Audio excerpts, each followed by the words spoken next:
Debbie Wasserman Schultz is a woman that many of us who are in the anti-establishment camp love to hate. We'd love to see her out of office. She's been there for about 15 years, 15 years too long, many of us would say. Well, one woman might just do the job of getting her out of office. Jen Perelman is with us. She is a mom, an attorney, an activist, and she is primarying Debbie Wasserman Schultz in Florida's 23rd Congressional District. Jen, welcome to the show.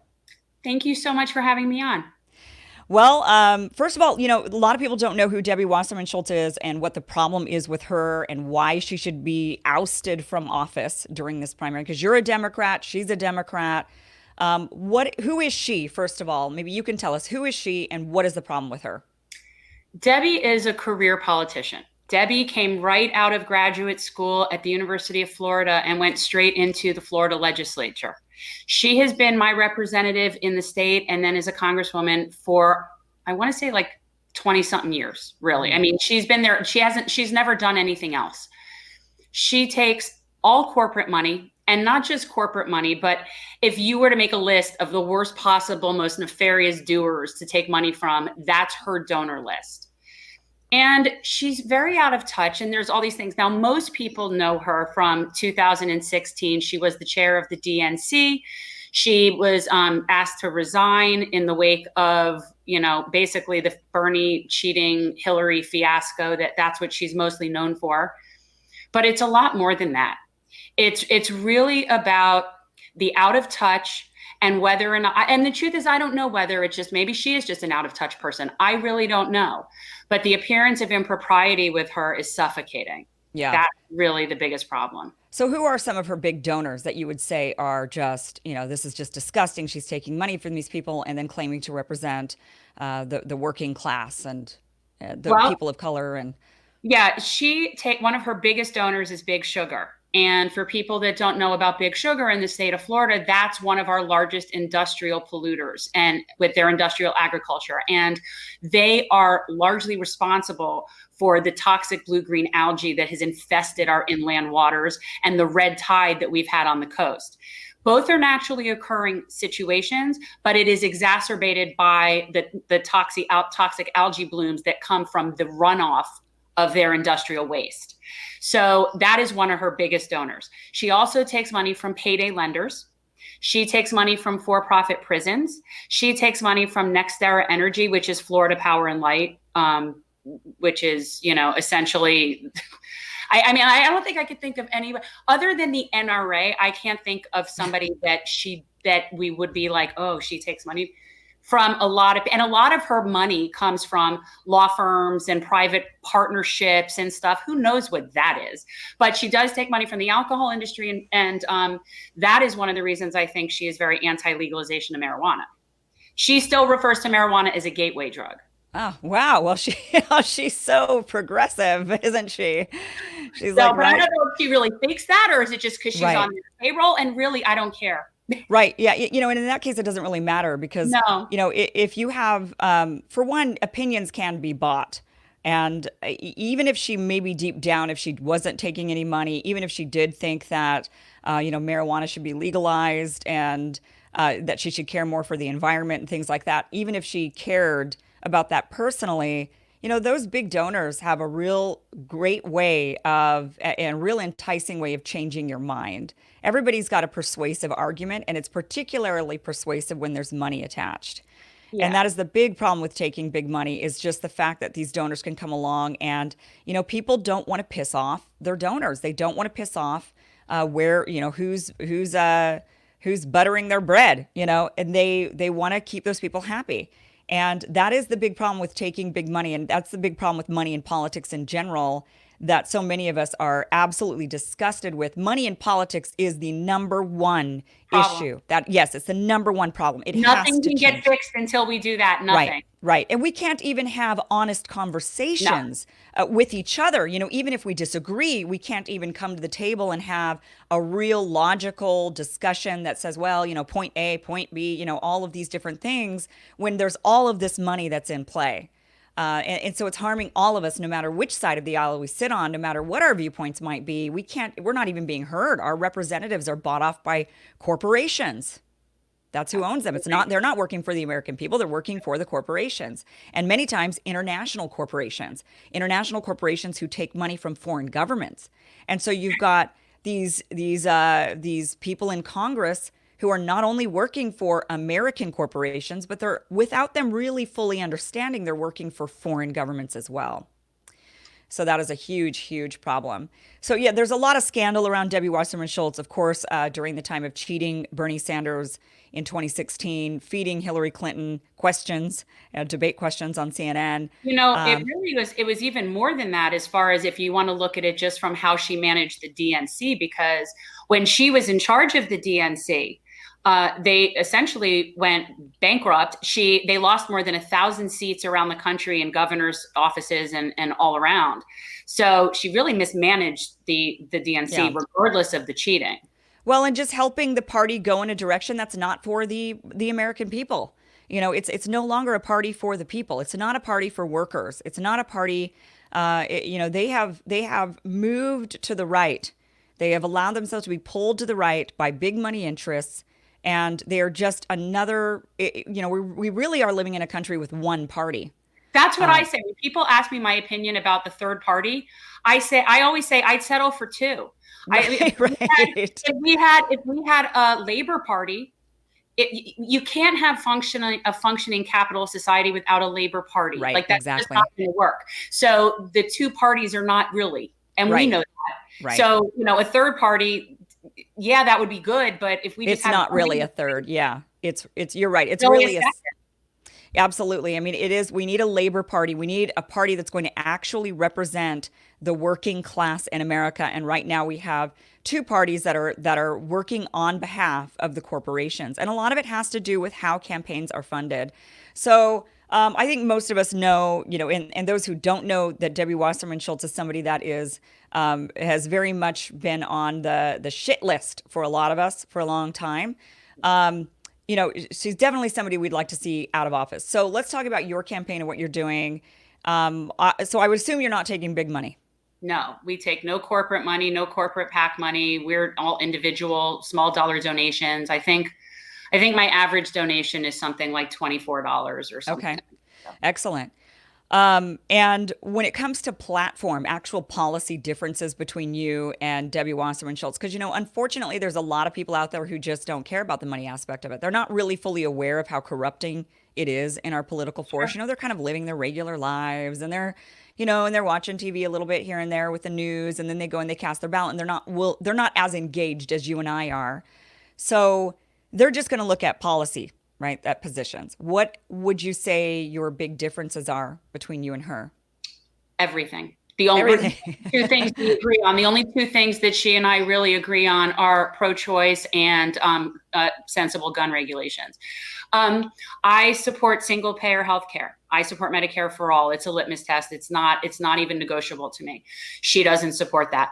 I support the Green New Deal and most, if all not everything that's associated with the Green New Deal, like all of that. Like, we need an entire infrastructure redo. Debbie doesn't believe in the Green New Deal. I support abolishing for-profit prisons. Debbie takes money from for-profit prisons. I support decriminalizing marijuana. Debbie says it's a gateway drug. So, they're basically down the line. I support a $15 minimum wage tied to, it should actually even be higher, tied to cost of living. Debbie doesn't support that. So Debbie was okay with the military budget. Debbie supported, I can't really think of things that she has done that I do agree with. Yeah. How do you think she gets so many votes? She doesn't, actually. It's interesting. We live in a very gerrymandered blue district with closed primaries. And our primaries are in Florida in August by design. They purposely have extremely low voter turnout, and that is regardless of a COVID epidemic. Yeah. And that, doing something in August in Florida, that would be like doing something in the winter in, somewhere really cold. It's just not the smart way. And it's on purpose. So you have to be registered as a Democrat to even vote. Most people don't even know that there is a primary in August. And then her few core people that are your staunch centrist Dems, those are your super voters that always go out and vote. So yes, she gets elected, but it is not a lot of people. It's really interesting how that happens, but that's what happens in closed primaries and gerrymandered seats. Yeah, so it's either because so many of us are independents, I'm not registered And as a you Democrat. put it right. And so you wouldn't be able to vote for me. Right. And all the independents, if we had open primaries, she would have been gone more than 10 years ago. Yeah. Isn't it just such a shame? I mean, there's so many of us who are independents who would, in a different universe, we would be Democrats. I mean, I would have been, of course, a Democrat had the Democratic Party not become another arm of the Republican Party. I left them in 2016, and I really only reaffiliated in order to do this because there is no other way to do this in this district. It's not possible. Yeah, that's the thing that's so crappy is that you really do have to unfortunately run on one of the tickets of the two major parties in order to. Yeah. So let's talk about that. The Democratic Party, have they reached out to you at all? No. No, as far as really in our county and in our state, Debbie is very much the person in charge. She really is. And a lot of it is fear-based. I meet a lot of people. I actually had a conversation with someone very inside the county party, and I would never say names, and he never would have said this like out loud, but he basically looked at me and said, please win and save us from her. Yeah. They're scared of her. A lot of the municipal leaders, the commissioners, all that, they're very beholden.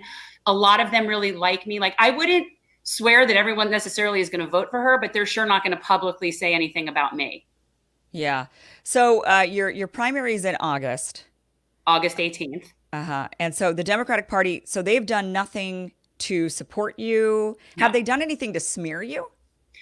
No, and I think a lot of that is because I was running for a long time before anybody knew I was running. And I started going to Dem clubs and just being a fixture and sort of just being myself and being friendly and making friends. And so at the time when I announced I was running, yes, a lot of those people were not pleased. Mm-hmm. They're not pleased. I got a lot of not like that. But I think that I ingratiated myself enough to them that I don't think that they would go out of their way to hurt me. So I think that I was able to at least achieve that. Now, our lawn signs are getting stolen and, or pulled out, but her people do that. That's just what they do, So realistically, what are your chances of beating her in the primary?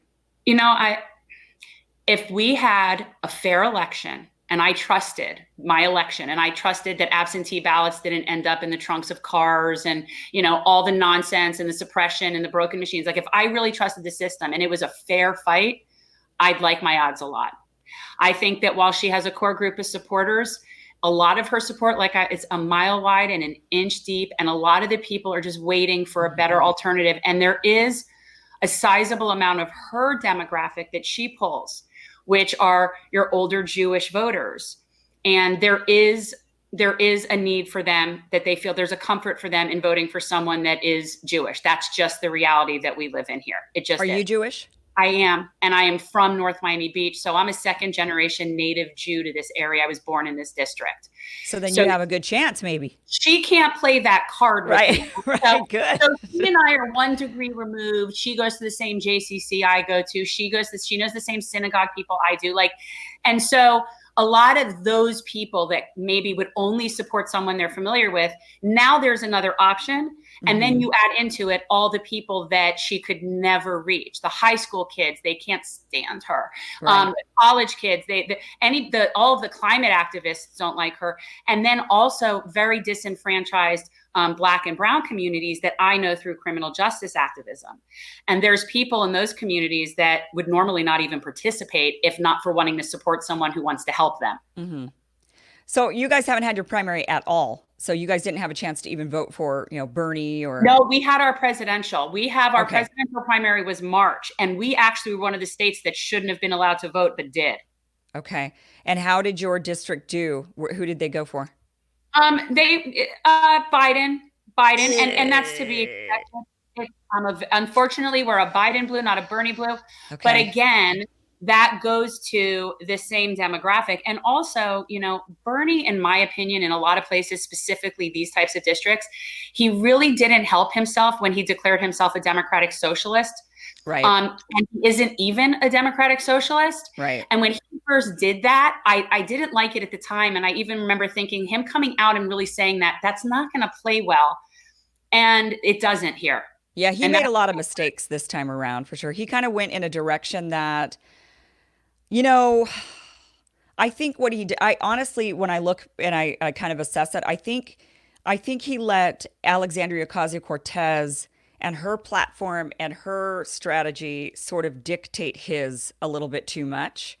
In order for her to win her district in New York, she was originally running on more economic policies in the beginning, and she stuck to really the class warfare stuff. Yeah. And then early on, when after she was elected and she was being interviewed actually on The Intercept, she talked about this on why she became more about intersectionality, you know, and bringing in more of the, you know, talking points about racism and misogyny and bigotry. And she said that she really realized that in order to, you know, there's only at that point only a small section of people that really understood the economic problems we were having, and that was causing so many of these other, you know, that had a ripple effect, and so many others were just more into the identity stuff. And so she sort of, you know, she had to kind of open up and talk more about that stuff and bring that and merge that together in her campaign. And of course, then she comes out as a democratic socialist and talks about that, and that really appealed to, I think, the people that that makes her popular. And yeah. I just kind of noticed that. I feel like Bernie saw that and said, okay, well, then I guess that's what we need to do. We need to merge, you know, what AOC did. And unfortunately, I think that was more of a failing strategy than a winning strategy. It might have worked for her in her district, but it certainly didn't work all around the country. You know, people are more interested in just sticking to the class warfare problems and not identifying as a socialist. Yeah. The labels are really a problem, and people get very caught up in the labels, and it's all of the labels. The red blue color war is a facade. I mean, I find all of it to be political theater. Oh yeah.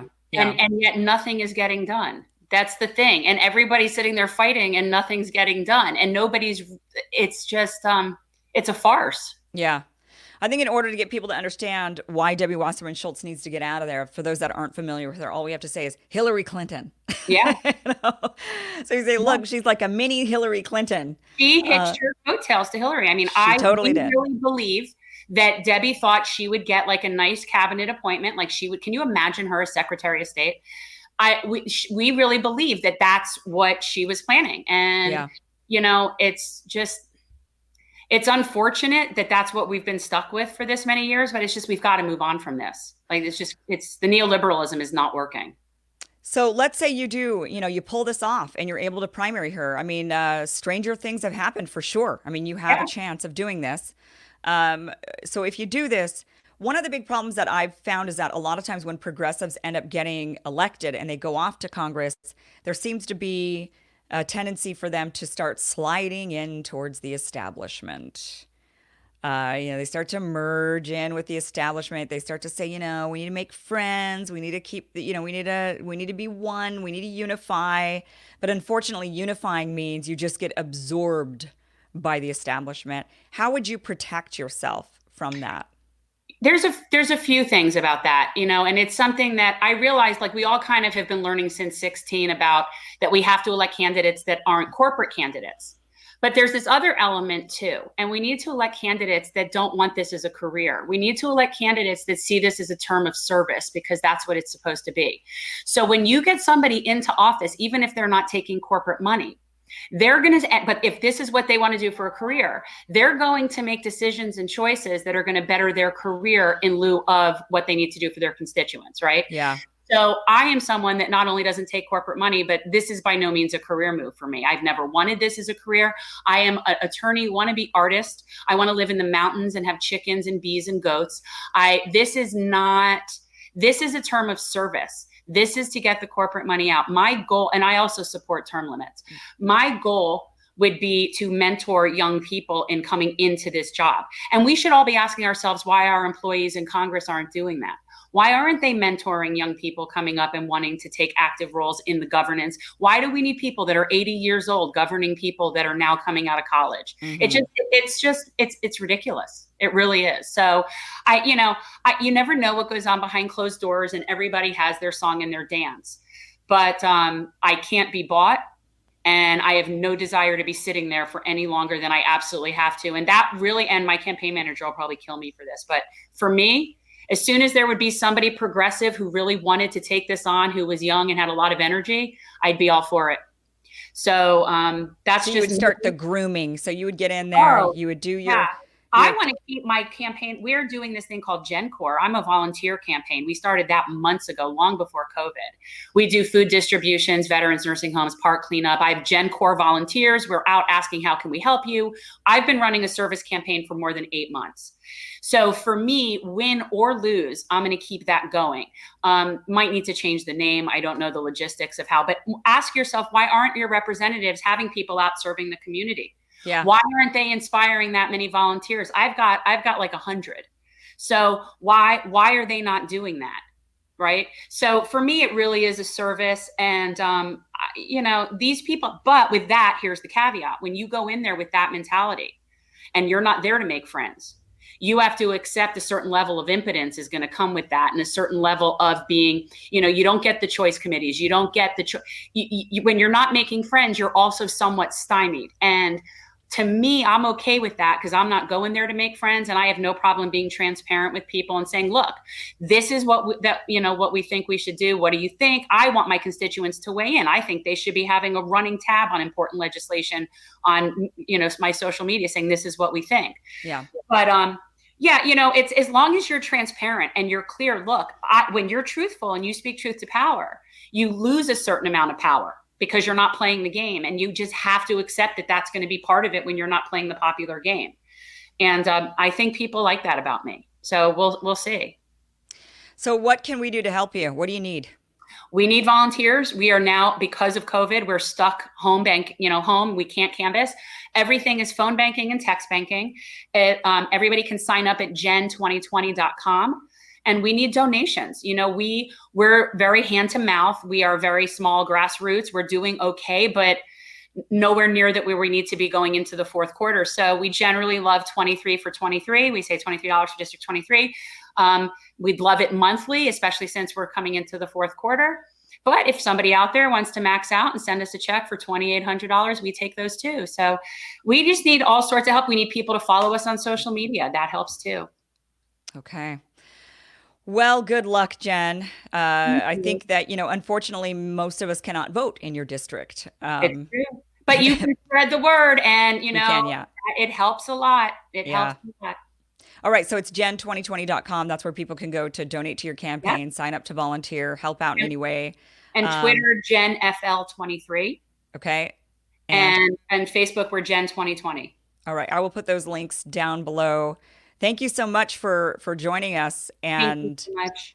Yeah, and good luck to you. I really hope you take her down. Really. I do too. Thank you.